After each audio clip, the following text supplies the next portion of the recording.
Assalamualaikum warahmatullahi wabarakatuh. Alhamdulillah rabbil alamin. Wa bihi nasta'inu ala umuri dunya waddin. Asyhadu an la ilaha illallah wahdahu la syarikalah wa asyhadu anna Muhammadan abduhu wa rasuluh. Allahumma salli wa sallim ala nabiyyina Muhammad wa ala alihi wa sahbihi wa man wa amma ba'd. Para jamaah yang dirahmati Allah, alhamdulillah sekali lagi saya ucapkan untuk mengungkapkan rasa syukur saya pada Allah atas nikmat-nikmat yang telah diberikan kepada diri saya, dan mudah-mudahan kenikmatan yang telah diberikan oleh Allah ini benar-benar menjadi sesuatu yang memberi manfaat. Para jamaah yang dirahmati Allah, sekali lagi saya ingin mengungkap pengalaman pribadi saya kemarin di waktu saya berjumpa dengan seseorang yang tidak saya duga tiba-tiba memberikan satu pelajaran yang luar biasa. Di pintu gerbang kantor saya ketemu dengan seseorang yang biasa bertemu dengan saya dengan sapaan yang biasa disampaikan. Assalamualaikum. Saya jawab, Waalaikumsalam. Nah, kemarin dia menyapa dengan salam sekaligus menyapa dengan sapaan yang lain. Sapaannya juga sederhana. Sehat Om Sing? Saya jawab, Alhamdulillah. Nah, ternyata sapaan yang kedua ini mengisyaratkan bahwa dia itu agak sedikit khawatir dengan apa yang sekarang ini banyak terjadi. Banyak orang yang sakit dan kemudian resah dan gelisah karena ada virus yang selalu disebut dengan corona. Nah, selalu saya sampaikan pada para jamaah saya, apapun yang terjadi dengan peristiwa yang kita alami itu, jangan sampai membuat kita panik, resah, gelisah. Sikapi apa yang terjadi itu secara natural saja. Karena tidak ada satupun peristiwa yang terjadi itu yang tidak diketahui oleh Allah. Semua ada di dalam genggaman kekuasaan Allah. Sehingga saya katakan kepada para jamaah saya, ayo kita hadapi semua peristiwa yang terjadi itu dengan sikap tenang. Hadapi dengan satu keyakinan bahwa kita bisa menghadapinya. Karena tidak ada satupun ujian yang datang dari Allah yang tidak bisa kita hadapi, karena Allah sudah mengukur kemampuan manusia dengan ujian-ujian yang diberikan. Dan pada saat ketika kita itu menghadapi ujian seperti apapun, kita harus ingat bahwa ini adalah bagian dari cara Allah untuk menguji diri kita, dan disitulah kemudian kita harus ingat pada Allah. Karena pada saat yang tepat Allah akan memberikan pertolongan kepada diri kita. Dan selalu saya sampaikan rangkaian dari kalimat yang ada di dalam sebuah ayat. Ala inna annas arallahi qarib. Ketahuilah bahwa pertolongan Allah itu dekat. Karena kita yakin bahwa pertolongan Allah itu dekat, ya sudah. Kita harus tenang. Karena perasaannya Allah pasti akan nolong diri kita di saat kita membutuhkan pertolongan itu. Dan itulah keyakinan yang harus kita tumbuhkan sebagai seorang muslim. Jangan sampai kita itu resah dan gelisah ketika kita menghadapi peristiwa apapun yang kita hadapi, karena pada saatnya Allah akan menolong, siap menolong, dan pasti akan menolong diri kita ketika kita menghadapi berbagai macam ujian yang tengah kita hadapi. Nah, para jamaah yang dirahmati Allah, keyakinan terhadap kemungkinan adanya pertolongan dari Allah itu akan memberikan ketenangan pada diri kita. Bahwa seperti apapun cobaan atau ujian yang ada pada diri kita, terjadi pada diri kita, pasti pada suatu saat Allah akan memberikan pertolongan kepada diri kita. Nah, ini yang selalu saya sampaikan dalam beberapa kesempatan yang insya Allah pada saatnya nanti akan saya jelaskan secara lebih detail lagi di dalam penjelasan-penjelasan yang terkait dengan tadabbur Al-Quran. Nah, para jamaah yang dirahmati Allah, pagi hari ini saya ingin memperluas cakupan tentang apa yang ingin saya sampaikan terkait dengan peristiwa yang terjadi kemarin, yang kemudian saya coba saya renungkan dan saya katakan kepada orang yang menyapa saya itu, tak perlu tersesat dan gelisah terhadap apapun kejadian yang menimpa diri kita. Pada saatnya nanti kita akan mendapatkan pertolongan dari Allah Subhanahu wa Ta'ala dengan cara Allah yang pasti adalah cara yang terbaik dan yang paling tepat, karena Allah tahu apa yang seharusnya diberikan kepada hambanya. Ala inna nasrullahi qarib. Itulah yang bisa kita lacak nanti di dalam surat Al-Baqarah ayat 214. Ketahuilah bahwa sungguhnya pertolongan Allah itu dekat. Nah, para jamaah yang dirahmati Allah, dari situlah kemudian saya ingin menyampaikan satu hal yang saya perluas dari cakupan pembicaraan yang tadi saya sampaikan. Sekarang ini diperlukan sikap i'tisam. Nah, kata i'tisam hingga saat ini memang menjadi perbincangan banyak orang. Nah, kenapa orang memperbincangkan kata i'tisam ini? Karena tidak sedikit orang yang memahaminya dengan pemahaman yang terlalu sederhana. Sehingga kesimpulannya pun seringkali kurang tepat karena penyederhanaan yang menurut saya itu terlalu sederhana.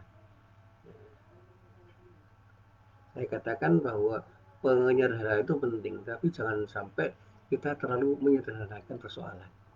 Termasuk memahami konsep-konsep yang sebenarnya tidak sesederhana yang bisa kita katakan. Di dalam ayat Al-Quran surah Ali Imran ayat 103, Allah berfirman, A'udzu billahi minasyaitonir rajim. Wa'tasimu bihablillahi jami'an wa la tafarraqu. Dan berpeganglah kamu semuanya kepada tali agama Allah. Dan janganlah kamu bercerai-berai. Jadi ini adalah perintah dan sekaligus larangan. Perintah yang pertama, dan berpegang teguhlah kamu semua dengan atau kepada tali agama Allah. Kemudian diikuti dengan larangan, dan janganlah kamu semua bercerai-berai. Artinya di sini kita tidak boleh melakukan tindakan yang berseberangan dengan sikap i'tisam. Ketika kita tidak berpegang teguh pada tali Allah, disitulah kita sebenarnya membiarkan diri kita untuk berkemungkinan atau berpotensi tercerai-berai. Kenapa larangan ini diberikan setelah adanya perintah i'tisam? Ternyata dulu dalam sejarah kehidupan umat Islam pernah ada sebuah kejadian di mana ketika orang-orang Islam itu sudah mulai mengabaikan syariat Allah dan pada saatnya justru berpegang pada aturan-aturan yang keluar dari syariat Allah, bahkan berseberangan dengan syariat Allah, disitulah orang Islam itu bercerai-berai. Tercerai-berai, terpecah-pecah, berseteru, dan ukhuwah yang semula itu pernah terjadi dengan baik, kentang berenang, tercerai-beraikan, pecah. Dan pada saatnya umat Islam merasakan dampak negatif dari keterceraiberaian mereka sebagai akibat dari ketidakmauan mereka untuk berpegang pada syariat Allah. Maka kemudian di dalam ayat ini Allah mengingatkan, wadhkuru, dan ingatlah kamu semua, ni'matallahi alaikum, atas terhadap kenikmatan Allah yang telah diberikan oleh Allah kepadamu. Kapan? Seperti apa? Dikatakan oleh Allah, kuntum a'da'aw fa'allafa baina qulubikum fa asbahtum bi ni'matihi ihwana. Di sini Allah mengingatkan, ingatlah akan nikmat Allah padamu ketika kamu dahulu di masa jahiliyah bermusuh-musuhan. Maka Allah mempersatukan ini. Lalu jadilah kamu karena nikmat Allah itu sebagai orang-orang yang bersaudara.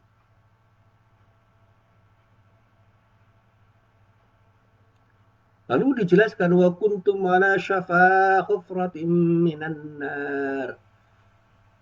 Pada saat itu kamu benar-benar telah berada di tepi jurang neraka. Ini metafor ya.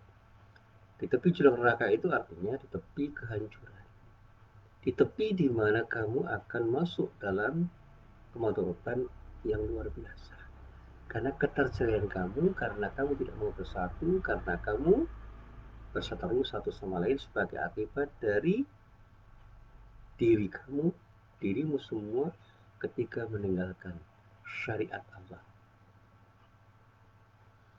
Sehingga para ulama mengatakan begini, kata wa kuntum ala syafa hufratin minan nar itu mengisahkan sebuah kondisi yang real pada saat itu, di mana manusia yang diwakili oleh umat Islam itu benar-benar berada pada posisi yang mengkhawatirkan karena keterceraian mereka, karena mereka telah bercerai-berai, karena persatuan atau ukhuwah mereka itu hilang, sirna, minimal retak dan keretakan yang sangat membahayakan persatuan dan kesatuan mereka. Bahkan keretakan ukhuwah ini tidak hanya kemudian memberikan dampak negatif pada kelompok umat Islam atau komunitas muslim, tetapi secara pribadi orang-orang Islam itu terdampak negatif dengan tercerainya persatuan dan kesatuan umat Islam itu sebagai akibat dari ketidakmauan mereka untuk bersyariat, berpegang teguh pada syariat Allah. Kemudian dikatakan di dalam rangkaian kalimat selanjutnya, fa'anqadhakum minha. Lalu Allah menyelamatkan dirimu semua dari kehancuran yang akan mungkin terjadi sebagai akibat dari tindakan orang-orang Islam ketika mereka meninggalkan syariat Allah. Mereka tercerai-berai karena tidak mau berpegang teguh pada syariat Allah. Aturan-aturan yang seharusnya mereka lakukan justru dijauhi. Mereka jauh. Nah, diakhiri kalimat yang terangkai dalam ayat ini dengan kalimat kadzalika, seperti itulah, demikianlah yubayyinullahu lakum ayatihi. Allah menerangkan ayat-ayatnya kepadamu, bukti-bukti kebenaran yang datang dari Allah kepadamu, kebesaran, kekuasaan, kemahadilan Allah kepadamu, segala macam hal yang telah diberikan kepadamu. La'allakum tahtadun, dengan harapan kamu mendapat petunjuk dari Allah. Nah, para jamaah yang dirahmati Allah, mari kita coba untuk kita telaah makna ini. Makna ayat ini kita telaah dengan tenang, jangan tergesa-gesa. Saya sampaikan pada para jamaah semua, hingga saat ini masih banyak orang yang mengalami salah paham atau bahkan saya katakan salah kaprah di dalam memahami makna i'tisam yang arti harfiahnya berpegang teguh. Dan dari kesalahpahaman ini bisa jadi sebagian orang beranggapan bahwa dirinya telah berpegang teguh dengan agama Allah tatkala mereka bersikukuh terhadap apapun yang dia yakini, sehingga dia berteman, memusuhi serta memecah belah dengan klaim dan dakwaan bahwa dirinya telah berpegang teguh terhadap agama Allah, sementara orang lain yang berseberangan dengan dirinya dianggap tidak berpegang teguh pada agama Allah. Nah, klaim-klaim kebenaran seperti ini, ya, klaim seperti ini ternyata terjadi sampai saat ini. Dan keburukan dari truth claim seperti ini adalah ketika orang dengan mudah mengkafir-kafirkan orang, menganggap orang itu salah hanya karena berbeda dengan apa yang dia yakini atau pendapat yang dia pegang. Padahal mereka belum menguji betul pendapat mereka itu, apakah pendapat mereka itu benar. Sehingga mereka terkesan anti dialog. Kadang diskusi-diskusi yang seharusnya mereka lakukan itu menjadi tidak berjalan karena mereka punya sikap a priori bahwa dia adalah benar, mereka adalah benar, di luar mereka adalah salah. Saya terinspirasi oleh beberapa ungkapan yang diungkapkan secara terus-menerus oleh Rocky Gerung. Saya bukan mukallidnya Rocky Gerung, saya bukan fans beratnya Rocky Gerung, tetapi saya mencoba mengapresiasi apa yang sering diungkapkan oleh Rocky Gerung. Bagaimana kita harus kembali pada akal sehat. Dan dalam banyak hal saya sepakat dengan pendapat beliau. Beberapa hal saya kurang sepakat, termasuk ketika beliau itu tidak atau belum memahami konsep-konsep Islam itu yang menurut saya kurang tepat. Saya menghargai, tapi saya tidak sepakat. Tetapi saya ketika tidak sepakat atau tidak setuju tetap menghormati beliau. Saya tetap setuju dalam perbedaan, artinya apa? Saya selalu mencermati apa yang diungkap oleh beliau untuk belajar lebih banyak tentang apa yang seharusnya saya pahami di dalam wacana atau diskurs mengenai beberapa yang terkait dengan persoalan kekinian. Bahkan saya pernah dikritik hanya karena saya pernah mencermati dan mencoba untuk merenungi apa yang diungkapkan oleh orang yang sekarang ini fenomenal di YouTube gitu. Namanya Mark Dugwood. Ya, saya diingatkan untuk tidak terlalu mengagumi. Saya katakan saya ketika mengagumi seorang itu saya tidak melihat orang, tetapi saya mencoba untuk menelaah apa yang dikatakan. Nah, saya ingat terhadap apa yang dulu disampaikan oleh guru saya yang beliau katakan ini dari Ari bin Abi Thalib. Kita harus bisa menghargai perkataan orang. Jangan sampai kita justru terkesima oleh orang yang mengatakan. Mangkola itu penting, tetapi yang lebih penting makola. Uzur makola. Wala tanzur mangkola. Lihat apa yang dikatakan, jangan lihat siapa yang mengatakan. Artinya apa? Apapun kata orang, kalau itu memang baik, ya kita harus katakan baik. Apapun kata orang yang dia katakan itu ternyata menurut apa yang kita cermati benar, ya katakan benar. Tapi siapapun yang mengatakan sesuatu, kalau kata-katanya tidak baik atau tidak benar, ya harus kita katakan tidak baik dan tidak benar. Dan ini yang selalu disampaikan oleh guru saya, untuk bisa keluar dari jebakan taklid buta, kita harus bersikap a posteriori. Jangan memberikan penilaian sebelum kita cermati apa yang harus kita nilai itu. Cermatilah sebelum kita berikan penilaian. Teliti sebelum membeli, ini dalam bahasa bisnis. Nah, para jamaah yang dirahmati Allah, i'tisam yang kemudian dirangkai dengan hablullah, i'tisam yang dirangkai dengan tali agama Allah, wa'tasimu bihablillah di jami'ah, dan seterusnya. Di kata-kata wa'tasimu bihablillah jami'ah dan seterusnya, itu menurut saya adalah sebuah kalimat yang sangat indah dan sangat bermakna.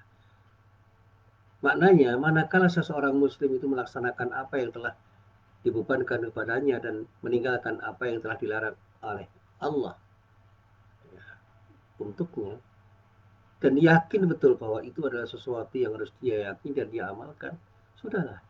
Jadikan semua itu sebagai sesuatu yang mengalir menjadi perilaku. Dan ketika kita itu melakukan tindakan untuk mengamalkan semua perintah Allah dan meninggalkan larangannya,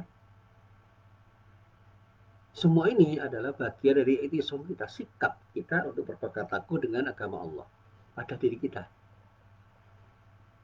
Dan pada saatnya kita pun harus menyuruh orang lain untuk bersikap seperti apa yang kita sikapi. Ayat ini menurut apa yang saya baca dari kitab-kitab tafsir yang sempat saya baca, menegaskan tentang arti penting i'tisam bihablillah dalam pengertian berpegang teguh kepada agama Allah secara utuh, tidak parsial, tidak terpotong-potong. Semua kita pahami secara komprehensif, secara utuh, tidak terpotong-potong, kemudian kita coba untuk kita renungkan, dan pada saatnya dengan keyakinan yang ada pada diri kita, kita coba untuk kita amalkan. Karena semua itu akan memberikan dampak positif pada diri kita dan bahkan pada orang-orang yang berinteraksi dengan kita, karena itu jaminan dari Allah. Lakukan apapun yang harus kita lakukan untuk menuju ridha Allah dengan berpegang teguh pada syariat Allah. Atau dengan kata lain sering saya sederhanakan, jadikan syariat Allah sebagai pegangan hidup untuk menuju ridha Allah. Sehingga diri kita benar-benar berada di jalan yang lempang, yang disebut dengan Shirathul Mustaqim, dan tidak menjadi orang-orang yang dimurkai oleh Allah, dan juga tidak menjadi orang-orang yang tersesat sebagai akibat dari ketidakmauan kita untuk melewati Shirathul Mustaqim dengan ajaran atau syariat yang datang dari Allah. Nah, di dalam kajian tafsir, i'tisam itu ada dua macam. Yang pertama yang disebut i'tisam billah, i'tisam atau berpegang teguh kepada Allah. Yang kedua, i'tisam bihablillah, berpegang teguh atau i'tisam kepada tali Allah. Nah, saya sampaikan dalam bahasa yang sederhana begini. Poros kebahagiaan kehidupan di dunia dan di akhirat adalah berpegang teguh atau berlindung kepada Allah dan kepada tali Allah.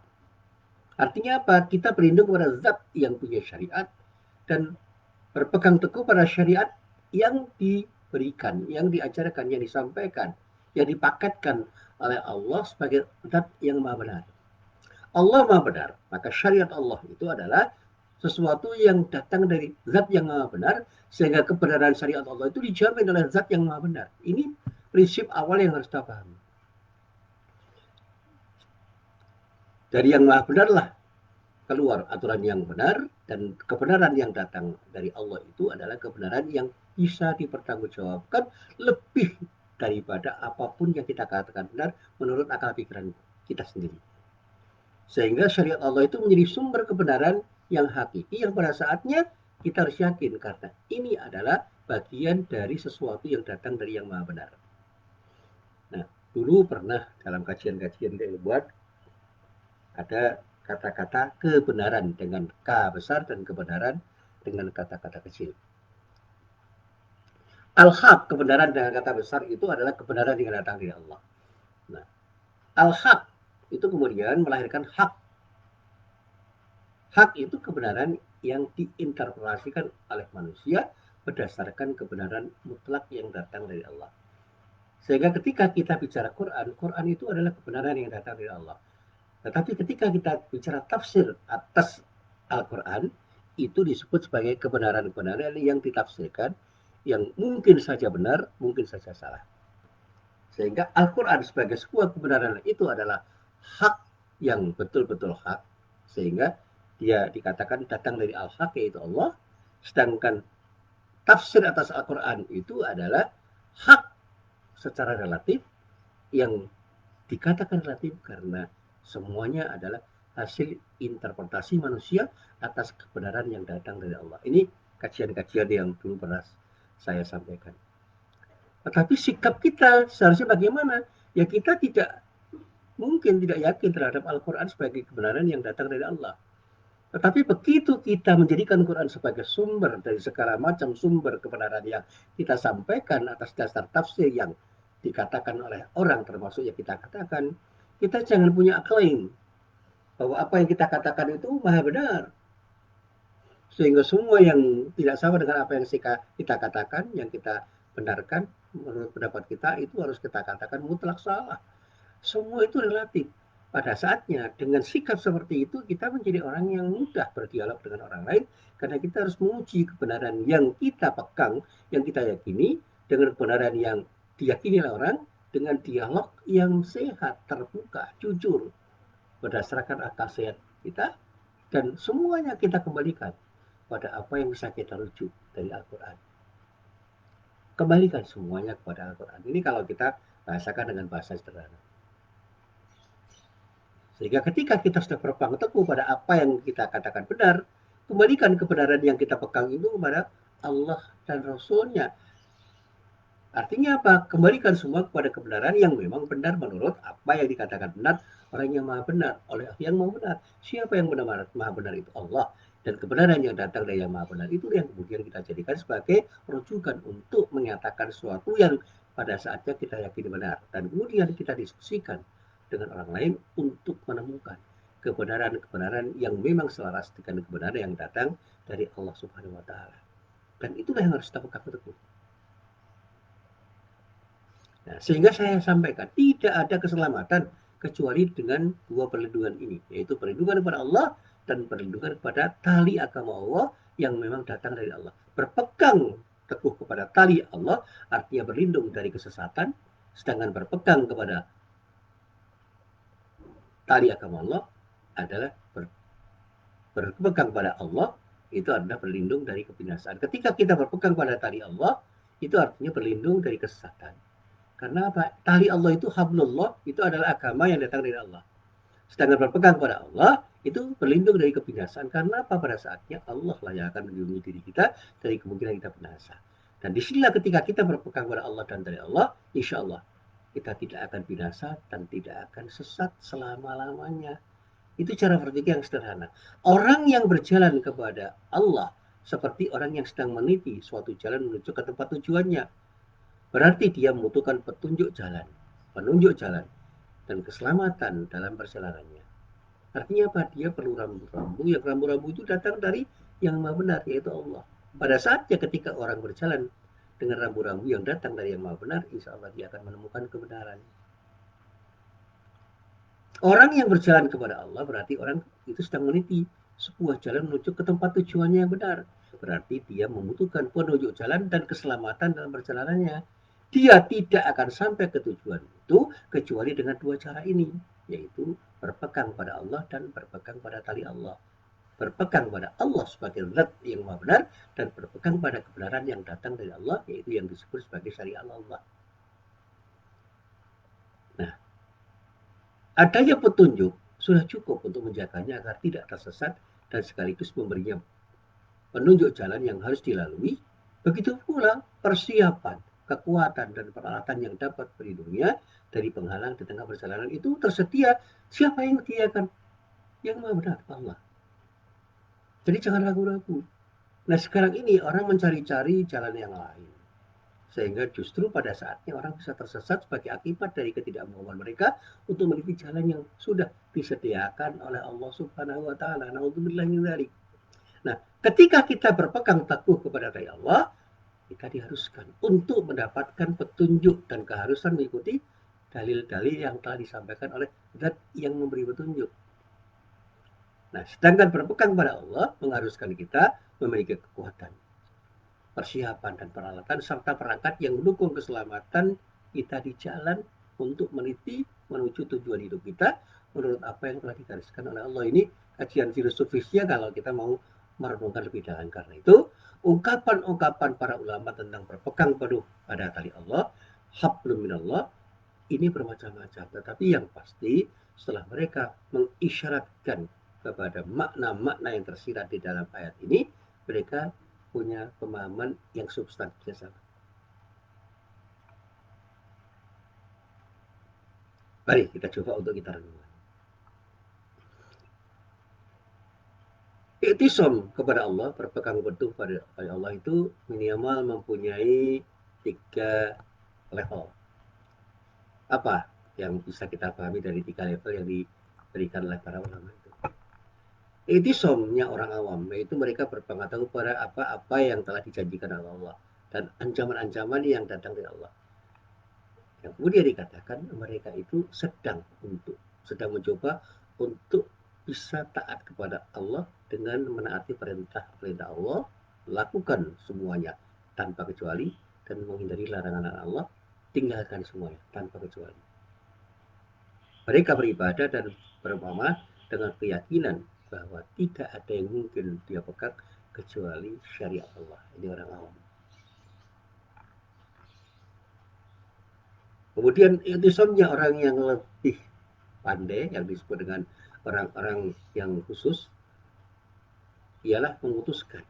Dengan memutuskan, artinya menjaga kehendak dan menahannya, menolak hal-hal yang berkaitan dengan selain Allah, dan kemudian mengatakan dengan bahasa yang sederhana, saya akan berakhlak dengan akhlak yang dicontohkan oleh Rasulullah, karena akhlak Rasulullah itu adalah akhlak yang terkait dengan bagaimana Rasulullah menerjemahkan tali-tali Allah di dalam hidupnya. Ini yang kemudian disebut dengan berpegang pada tali yang kokoh. Orang mengatakan bahwa orang-orang itu akan menjadi orang yang berakhlakul karimah ketika sudah masuk pada wilayah yang kedua ini. Dia ingin menjadikan keimanannya untuk hanya berpegang teguh pada tali Allah, pada tali Allah itu, ada Allah yang punya tali itu, untuk hanya berakhlak dengan akhlak yang diajarkan oleh Allah, yang kemudian bisa kita contoh dari bagaimana Rasulullah berakhlak. Kemudian yang terakhir, yang ketiga, orang yang disebut khawasul hawas. Ketika orang itu ingin berpegang teguh pada Allah, dia ingin mendekatkan diri pada Allah dengan sedekat-dekatnya. Pada tingkatan ini, dia sudah mulai punya cinta terhadap Allah, sehingga ada sikap harap-harap cemas untuk selalu bisa berharap kepada apa yang telah dijanjikan oleh Allah pada dirinya, dan betul-betul berhati-hati untuk tidak terjebak dalam larangan Allah, karena Allah akan mengancam dirinya masuk dalam jebakan yang akan menyesatkan dirinya ketika dia melanggar larangan Allah. Hamba yang sudah beriktisam dengan peringkat yang ketiga ini adalah seorang hamba yang seolah-olah dia sudah menjadikan Allah itu sebagai teman dalam hidupnya, dan hatinya terpadu dengan apa yang telah dijadikan sebagai bekas rujukan di dalam beramal, sehingga cintanya kepada Allah kemudian menjadikan dirinya itu selalu ingin beribadah kepada Allah dengan kelekatan yang tinggi. Nah, orang seperti ini adalah orang-orang yang sudah sampai pada taraf sebagai orang yang dekat kepada Allah dengan cintanya. Dia betul-betul ingin menunjukkan cintanya kepada Allah dengan cinta yang sesungguhnya, dan pada saatnya dia tidak akan pernah terbebani ketika beribadah kepada Allah dengan konsep ibadah yang benar. Nah, sehingga akhirnya ketika orang menyebut i'tisam bihablillah dalam kaitannya dengan bagaimana kita secara sempurna ingin berpegang teguh pada tali Allah, kita harus yakin bahwa agama Allah inilah satu-satunya agama yang akan bisa menyelamatkan diri kita. Sesulit apapun kita itu melaksanakan syariat Allah, disitulah kita harus berjuang untuk menegakkan syariat Allah di dalam kehidupan pribadi kita, di dalam kehidupan keluarga kita, di dalam kehidupan bermasyarakat kita, dan bahkan di dalam seluruh aspek kehidupan, sehingga apapun yang kita kerjakan, kembalikan semuanya kepada Allah dan syariat yang telah digariskan oleh Allah, sehingga tidak boleh ada satupun tindakan kita yang berseberangan dengan syariat Allah. Inilah konsep i'tisam yang sesungguhnya harus kita pegang. Endingnya saya harus mengatakan, sesulit apapun kita untuk berbuat sesuatu berdasarkan syariat Allah, kita harus berjuang untuk menegakkan syariat Allah di dalam kehidupan pribadi, di dalam kehidupan bermasyarakat, di dalam kehidupan bernegara, dan pada saatnya kita harus yakin bahwa hanya dengan syariat Allah yang benar-benar kita pahami dan kita imani, semuanya akan berjalan dengan baik dan benar, karena semuanya akan mendapatkan ridho dari Allah Subhanahu wa Ta'ala. Sebaliknya, ketika kita keluar dari syariat Allah, berarti kita tidak bisa berpegang teguh lagi pada Allah, dan pada saatnya berpeluang untuk tidak mendapatkan ridho dari Allah Subhanahu wa Ta'ala. Inilah apa yang bisa saya sampaikan, mudah-mudahan bermanfaat. Billahi taufik wal hidayah. Assalamualaikum warahmatullahi wabarakatuh.